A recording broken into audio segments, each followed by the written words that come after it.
Gracias. Tiene la palabra la asambleísta Peñafiel.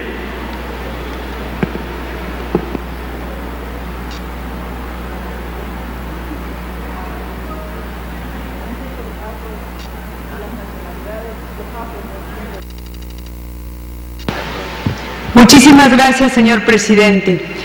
Sin deslegitimar el trabajo realizado por la mesa número 1 en el tema de los derechos fundamentales, quiero hacer algunas puntualizaciones y considerando y tomando las palabras de Mae.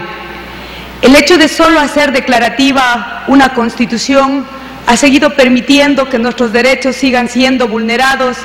y que sigan siendo también vulnerados por los estados y las personas. En esa lógica, decirle que a pesar que se ha garantizado el respeto, el derecho a la vida y se han enumerado algunos principios fundamentales, 7 de cada 10 mujeres en el Ecuador siguen siendo violentadas. Se ha hablado del derecho fundamental de la naturaleza e igualmente los bosques siguen siendo talados. Entonces es necesario replantearse el verdadero concepto de los derechos fundamentales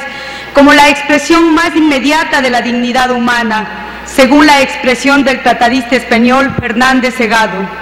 Dicho de otro modo, señor presidente, somos los seres humanos quienes poseemos esos derechos fundamentales por tener esa dignidad o la calidad de persona humana y son la condición sine qua non del Estado constitucional democrático, pues el Estado no puede dejar de reconocer sin transformar, es decir, sin dejar un Estado de ser un Estado constitucional de derecho. Entonces, se limita no solo a reconocer esos derechos fundamentales, sino también a hacerlos exigibles y progresivos. Señor presidente, en lo pertinente a la titularidad de esos derechos, me preciso hacer algunas puntualizaciones. Que esa atribución concreta de un derecho o un deber fundamental que el ordenamiento ha realizado a favor de un individuo, generado con ella las diversas posiciones jurídicas en las que éste se encuentra en relación con el poder público y con los demás particulares. Porque, por lo tal, estos derechos contenidos en el texto constitucional son derechos fundamentales,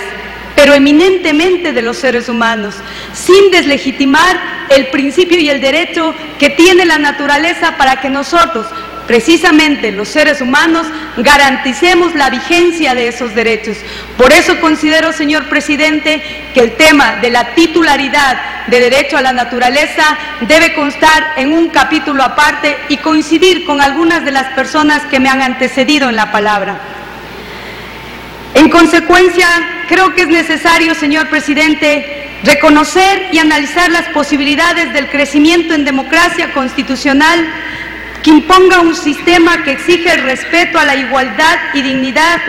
la erradicación de la pobreza con la aplicación de la justicia o distribución equitativa del ingreso nacional, la imposición de políticas sociales que erradiquen la marginación de amplios sectores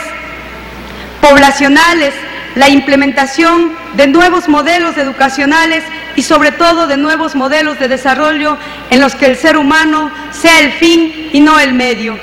Ineludible es reconocer la debilidad de nuestras democracias en continua formación, la fragilidad de nuestras constituciones políticas, la inestabilidad de nuestras instituciones y el deterioro de partidos políticos que provocan una serie de secuelas y extrema gravedad.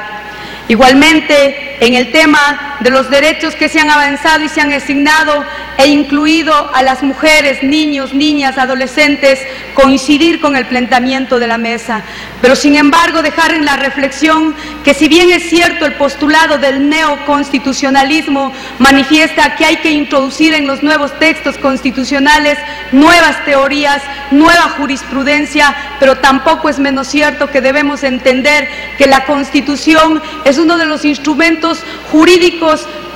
que también tiene su avance político, pero que tampoco podemos olvidar que la Constitución es el instrumento jurídico, pero también es el documento político más avanzado. Y creo que en esa lógica no debemos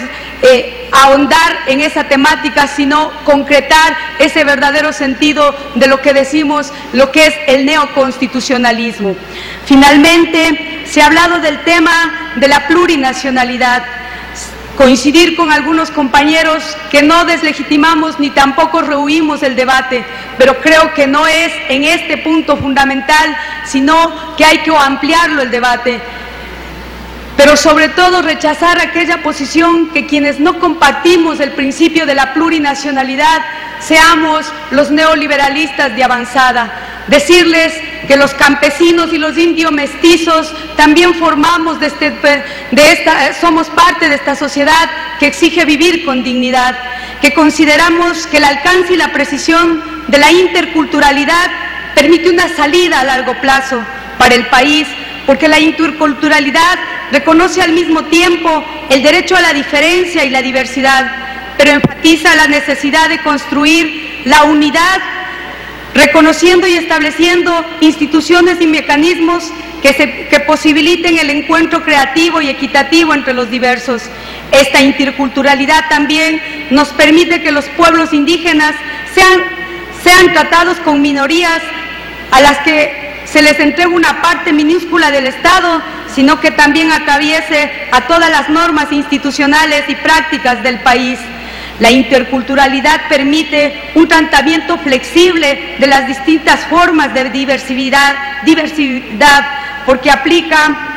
porque se aplica tanto en los territorios en los que vive un solo pueblo, como por ejemplo una comuna, o un territorio delimitado como el de los Aguá, así como los territorios compartidos como nuestro pueblo Otavalo, la ciudad de Quito o la Tacunga, donde se reconoce el estatuto étnico de un ciudadano que así lo reclame, pero que en ambos casos son territorios habitados por un solo pueblo, un territorio compartido. Esta interculturalidad también promueve el conocimiento, la convivencia, la equidad y la acción creativa entre los diversos. Esta interculturalidad ofrece una salida a los pueblos afrodescendientes, la mayoría de los cuales no viven en territorios específicos, y a los mestizos, cuya identidad está bloqueada por haberse construido por una contraimagen indio, para encontrar el elemento de unidad en el mundo indígena y convertir el problema de la construcción de nación